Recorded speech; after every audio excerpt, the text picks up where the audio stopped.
Bismillahirrahmanirrahim. Hari ini saya mewakili gerakan Kuasa Rakyat Malaysia G57 sekali lagi tampil membuat laporan polis ke atas Tuan Yang Terutama Yang di-Pertuan Negeri Sabah dan Datuk Seri Shafie Apdal. Saya konsisten dengan laporan kami yang pertama ke SPRM walaupun wujud tekanan-tekanan tertentu yang mendesak kami untuk menarik balik dan sebagainya, ugutan mencederakan, waima ugutan bunuh kami terima. Saya konsisten, wallahi wabillahi watallahi, saya konsisten akan lawan benda ini.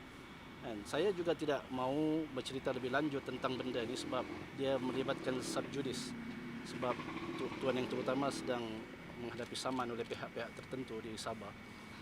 Tetapi laporan ini saya buat sebagai satu lanjutan kepada laporan saya yang pertama di SPRM.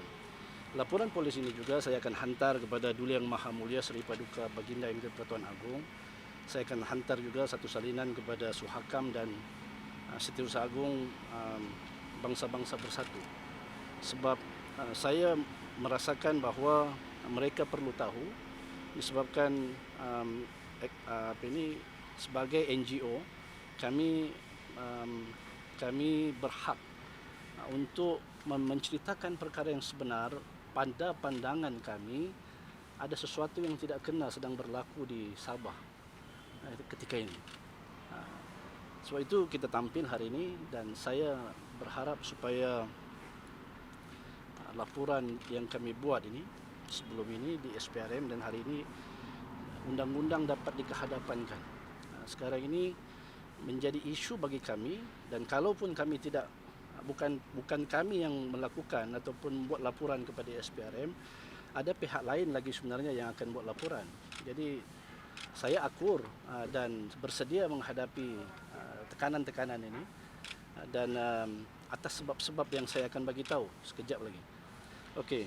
Asas utama, saya ingin ulang asas utama kepada laporan yang kita buat sebelum ini di SPRM, beberapa perkara yang saya fikir rakyat akan menjadi hakim tentang adakah perkara ini boleh berlaku. Sebagai contoh, saya mengimbau kembali, saya berhampiran dengan lokasi kejadian. Saya berhampiran di Istana Negeri Sabah pada waktu itu. Ya. Pada waktu itu saya berhampiran dengan istana pada malam kejadian ini. 10 hari bulan Mei 2018. Pada malam itu Tan Sri Musa Aman sepatutnya mengangkat sumpah jawatan Ketua Menteri. Apa yang berlaku? Majlis tersebut telah tertunda beberapa kali. Wallahu a'lam atas alasan apa itu saya tidak mau komen. Yang pastinya saya mengikuti perkembangan dan sebab kita memantau terus perlantikan itu bermula daripada pagi, tunda sehingga jam 11.05 malam. Barulah majlis mengangkat sumpah. Selepas sehari 9 hari bulan pilihan raya selesai, 10 hari bulan 11 malam Mei itu baru majlis angkat sumpah diadakan.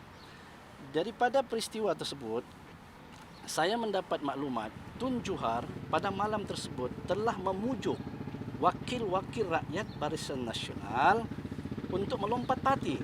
Saya terima maklumat sebab saya berhampiran dengan lokasi kejadian.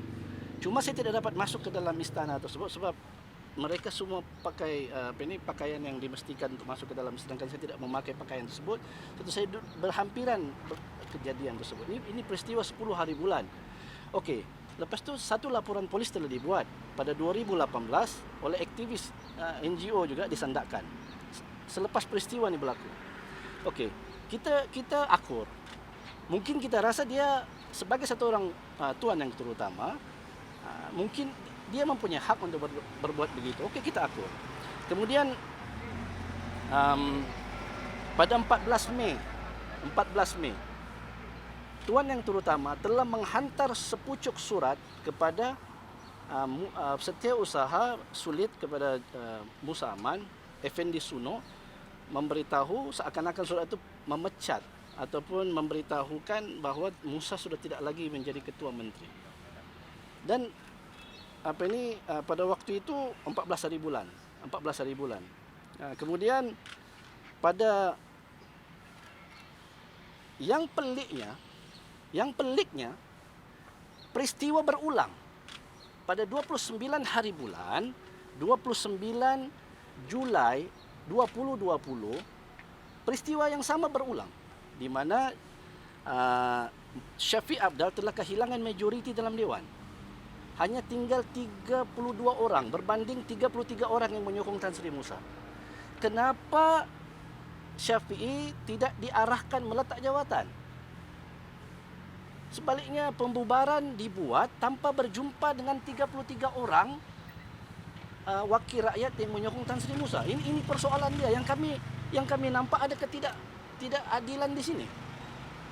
Kemudian rentetan rantaian kepada yang kami lihat sebagai salah guna di sini pada 13 Desember 2018 Perlembagaan Negeri Sabah telah diubah untuk melanjut tempohkan jawatan Tun Juhar ini. Sepatutnya Tun Juhar telah habis khidmatnya selama 2 penggal Januari 2020, tetapi telah dilanjut tempo. Itu pun kita diamkan. Dan saya sendiri pada Desember 2018 juga telah, bukan kali pertama saya buat laporan SPRM dengan Juhar nih.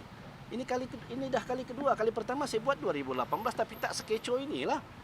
Kan? Saya buat laporan yang sama, saya pergi Desember 2018. Kemudian pada 29 Julai